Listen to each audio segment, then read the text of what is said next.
Les dirigeants européens doivent discuter de la Chine lors d'un sommet spécial le mois prochain. Le meeting portera sur la Chine, mais le Parti communiste n'y participera pas. Une nouvelle politique américaine vise à interdire aux membres du Parti communiste l'obtention de visas d'immigration. Un spécialiste sur la Chine affirme que cette mesure pourrait avoir un effet dévastateur sur les responsables du parti qui cherchent à quitter la Chine. Les États-Unis, le Royaume-Uni et le Japon durcissent également leurs procédures de demande de visa pour les étudiants et les chercheurs étrangers en raison des risques de vol de propriété intellectuelle. Un autre fabricant de puces chinois a admis que les restrictions américaines pourraient avoir des effets négatifs importants sur sa production. Et dans l'industrie automobile chinoise, seulement moins de 10% des puces sont fabriquées indépendamment de la technologie d'autres pays. Un enfant de 4 ans a été exclu de la maternelle parce que sa grand-mère refuse de renoncer au Falun Gong, une pratique spirituelle qui est persécutée en Chine depuis 2 décennies. Et la Chine vend le même vaccin à la population chinoise à un prix 20 fois plus élevé que pour les autres pays. C'est ce qu'on appelle la diplomatie du vaccin.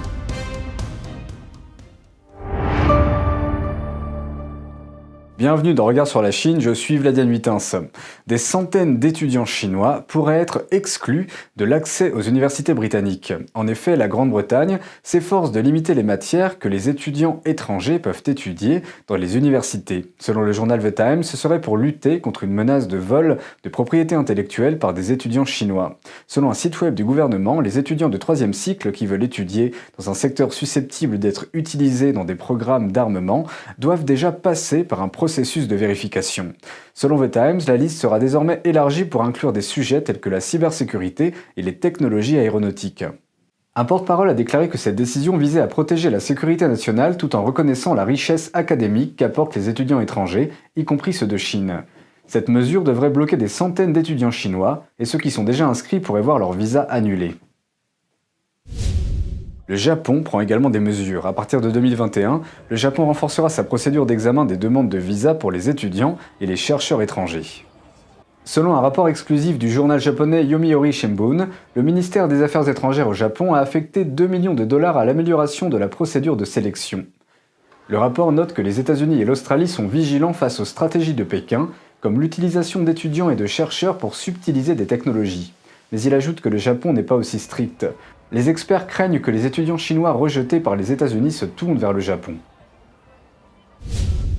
La chancelière allemande Angela Merkel continue d'adopter une position plus dure à l'égard de la Chine. Elle a averti que l'Europe allait commencer à limiter l'accès de la Chine au marché unique composé des 27 États membres de l'Union européenne. Vendredi 2, l'Union européenne a formellement accepté de limiter l'accès à la technologie 5G pour les fournisseurs à haut risque. C'est une mesure qui rapproche l'Union européenne de la position américaine. Les États-Unis mettent depuis longtemps en garde leurs alliés contre la possibilité de faire des affaires avec le géant chinois des télécommunications Huawei en invoquant des risques pour la sécurité nationale. Merkel a déjà déclaré que le commerce avec la Chine devait être basé sur la réciprocité. Vendredi 2, Mme Merkel a déclaré que les barrières d'entrée sont encore trop élevées en ce qui concerne la Chine. Elle a ajouté que des discussions supplémentaires sont nécessaires. Les négociateurs sont actuellement bloqués au niveau de l'accès au marché. Selon les rapports, ils espèrent parvenir à un accord d'ici la fin de l'année. L'Union européenne souhaite que la Chine retire les barrières qu'elle a fixées pour les entreprises européennes. Les dirigeants européens doivent discuter de la Chine lors d'un sommet spécial le mois prochain. C'est ce qu'indiquent les médias qui citent des documents gouvernementaux. Selon les informations, le meeting aura lieu à Berlin le 16 novembre. Le meeting portera sur la Chine, mais le régime communiste n'y participera pas. Cette réunion fait suite à un sommet européen sur la politique étrangère qui s'est tenu à Bruxelles. Les 27 pays membres ont mis l'accent sur les graves préoccupations concernant les violations des droits de l'homme à Hong Kong et sur les minorités ethniques par la Chine. Ils ont également appelé à rééquilibrer les relations économiques et atteindre la réciprocité. Les nations ont exhorté la Chine à prendre ses responsabilités face aux défis mondiaux comme la pandémie. Ils prévoient également une rencontre avec le chef du Parti communiste chinois Xi Jinping en 2021. Vendredi 2 octobre, les services américains de la citoyenneté et de l'immigration ont publié une circulaire concernant l'interdiction aux membres du Parti communiste d'obtenir un visa. La circulaire contient le texte suivant. En général, sauf exemption, tout immigrant potentiel qui est membre ou affilié au Parti communiste ou de tout autre parti totalitaire, national ou étranger, est inadmissible aux États-Unis. Cette mesure politique n'est pas nouvelle, elle se fonde sur les lois adoptées par le Congrès américain entre la Première Guerre mondiale et les années 50, mais elle laisse entendre que l'administration Trump pourrait prendre des mesures plus strictes pour les faire appliquer. La loi prévoit des exemptions pour les étrangers dont l'adhésion ou l'affiliation était involontaire, ou dans le but d'obtenir un emploi, des provisions alimentaires ou d'autres éléments essentiels à la vie, et lorsque cela était nécessaire à ces fins. La loi prévoit une autre exemption lorsque l'étranger concerné a cessé d'être membre au moins 5 ans avant la date de sa demande de visa, et qu'il s'est activement opposé à la doctrine et à l'idéologie. Samedi 3, le lendemain de la mise en place de la circulaire, le nombre de personnes qui ont cherché dans Google les mots « quitter le parti » en chinois mandarin a augmenté de 100 fois. Les autorités américaines auraient visiblement déjà renforcé les restrictions. Il y a 2 semaines, les douaniers américains ont refusé l'entrée à un ressortissant chinois à l'aéroport métropolitain de Détroit et l'ont renvoyé en Chine. L'homme était alors titulaire d'un visa de voyage de 10 ans et n'a pas été informé des raisons de son refus. Son visa de voyage a été annulé par la suite. L'individu a conservé son adhésion au Parti communiste chinois par crainte d'affecter ses prestations de retraite en Chine. Il s'était également vu refuser un visa d'immigration aux États-Unis. Son avocat aux États-Unis pense que l'entrée lui a été refusée en raison de son statut de membre du Parti communiste chinois et lui a conseillé de quitter le parti avant de présenter une nouvelle demande. En tant que plus grand parti communiste au monde, les 90 millions de membres du Parti communiste chinois, ou PCC, seront possiblement concernés. Pourtant, un livre qui détaille l'histoire de la répression du Parti communiste chinois a été publié en 2004 en langue chinoise. Les 9 commentaires sur le Parti communiste ont déclenché un important mouvement de démission du parti et de ses organisations affiliées. Selon les données publiées par le Global Trade Center, une organisation à but non lucratif basée à New York, plus de 360 millions de Chinois ont démissionné du Parti communiste chinois et de ses 2 organisations affiliées, la Ligue de la jeunesse communiste de Chine et les Jeunes pionniers de Chine. La plupart d'entre eux ont utilisé un surnom ou un pseudonyme. Le centre délivre un certificat à ceux qui ont démissionné du parti comme preuve de leur dénonciation de cette organisation. Selon le centre, ces certificats sont généralement acceptés par l'Agence américaine de l'immigration. Les membres du Parti communiste chinois ont reçu un coup de plus. Une mesure politique lancée vendredi dernier les empêche potentiellement d'obtenir des visas aux États-Unis. L'analyste chinois Tang Jingwan a déclaré que cela pourrait couper la route aux fonctionnaires communistes qui cherchent à fuir la Chine vers les États-Unis. These officials, who are also party members, stay inside China and continue to harvest economic and political benefits. Depuis la Chine, ces fonctionnaires déplacent leur famille et leur argent à l'étranger. Il est donc beaucoup plus facile pour eux de quitter la Chine par la suite. Et les États-Unis sont l'une de leurs principales destinations. Tang a ajouté que la motivation derrière ce déménagement est que peu d'entre eux croient vraiment au communisme ou à la longévité du Parti communiste chinois. Un grand nombre de fonctionnaires cherchent donc une issue. And with the new policy, these CCP officials are left with no way out. As members of the CCP, they could be barred from getting green cards or citizenship, which means they can't enjoy the money they moved to the US with. En outre, M. Tang a déclaré que cela signalait un nouveau découplage entre les États-Unis et le régime chinois. Il note qu'il s'agit de se séparer du régime chinois et non du peuple chinois. The policy alert differentiates Chinese people from the ruling party. It's not banning Chinese people from immigrating to the US. Et des exceptions peuvent être accordées si le demandeur a mis fin à son appartenance à un parti ou à ses affiliations 5 ans avant de demander le visa. M. Tang a déclaré que cela pourrait entraîner une tendance des responsables du parti à quitter le Parti communiste. Nous passons maintenant à un stock de céréales contaminées trouvé en Chine. Les autorités chinoises ont récemment révélé que plus de 2500 tonnes de riz avaient été trouvées comportant une teneur excessive en cadmium. Le cadmium est un élément de métal lourd. La consommation d'aliments à forte teneur en cadmium, sur une longue période, peut endommager les reins. La réserve de céréales valait l'équivalent d'environ 800 000 €. L'approvisionnement en riz faisait partie des réserves céréalières de l'État. Il a été stocké dans le comté de Yu, dans le sud de la Chine, de 2017 à 2018. 4 marchands de riz ont été accusés de vendre des aliments qui ne répondaient pas aux normes de sécurité et ont été condamnés à des peines allant jusqu'à 5 ans de prison. Les autorités ont découvert le riz contaminé au cadmium lors d'une inspection aléatoire de camions fin 2018. La vente de produits pollués et contaminés est un problème courant en Chine et elle constitue une menace particulière pour la sécurité alimentaire. Les mois de septembre et d'octobre constituent la période de pic pour le marché immobilier chinois. Mais cette année, des termes comme baisse des prix et rabais sont devenus courants. Nous passons maintenant au marché du logement à Zhengzhou, la capitale de la province du Henan. Selon les médias chinois, diverses méthodes de promotion ont vu le jour depuis septembre. Parmi elles, des offres telles que des acomptes ou des forfaits comprenant des places de parking ou des voitures à chaque achat de maison. L'une des sociétés immobilières les plus populaires de la ville a réduit ses prix de plus de 10%, alors qu'une autre entreprise populaire a réduit ses prix d'un tiers. Selon des spécialistes de l'industrie locale, les prix de l'immobilier ont chuté d'environ 10% par rapport à leur pic de 2017. En effet, les prix des maisons neuves en banlieue ont chuté de 40%.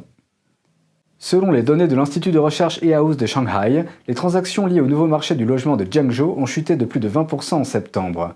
La liste des négociants en vente des entreprises immobilières chinoises pour 2020 montre également que plus de 90% des sociétés immobilières chinoises n'ont atteint que 40% de leur objectif de vente au cours du premier semestre.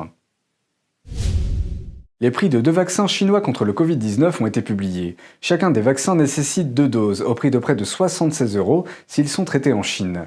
Cependant, le prix à l'exportation du second vaccin n'est que de 3 € environ.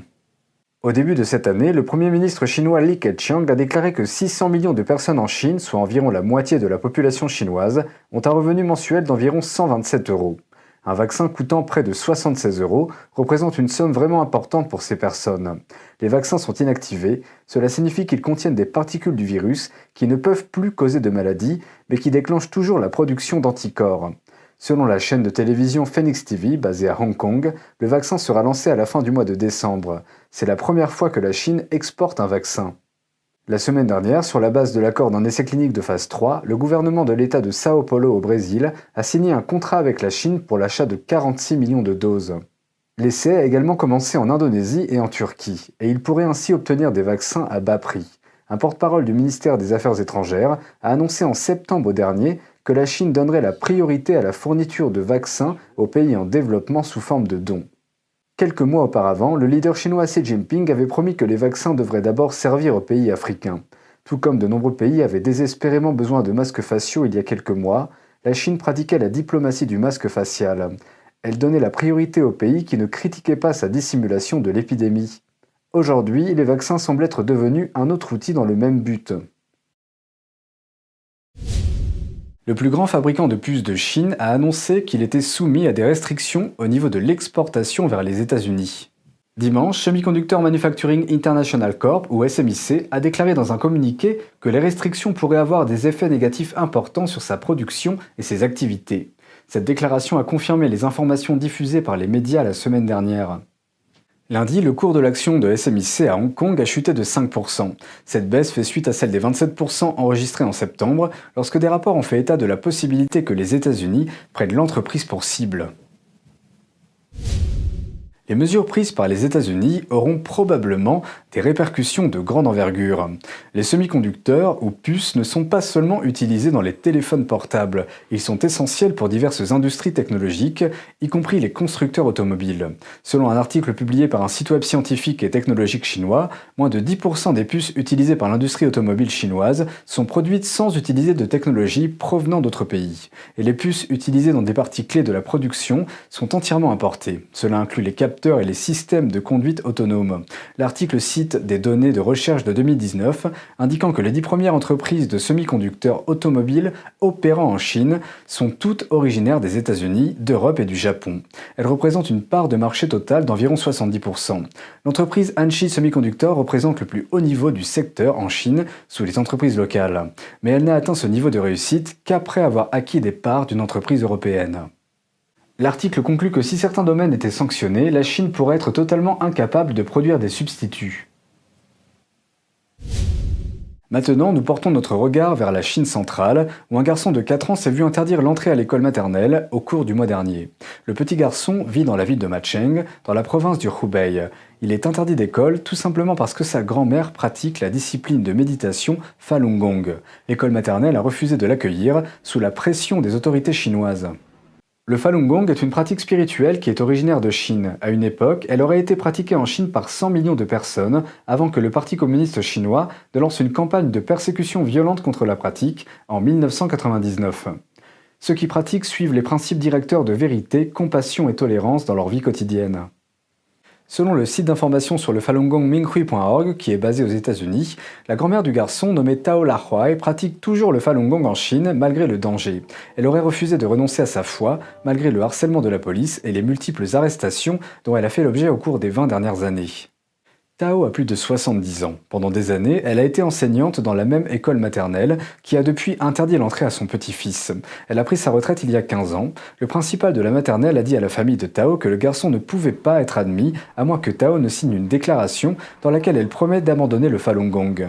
L'école maternelle avait déjà fait cette demande plusieurs fois auparavant et Tao a refusé. Et c'est tout pour aujourd'hui, merci d'avoir suivi Regard sur la Chine, on se retrouve demain pour une prochaine émission. N'hésitez pas à réagir, à commenter ou à vous abonner à la chaîne YouTube. Si vous êtes déjà abonné, vous pouvez cliquer sur le symbole en forme de cloche pour être tenu informé en temps réel de la publication de nos vidéos. Très bonne soirée et à bientôt.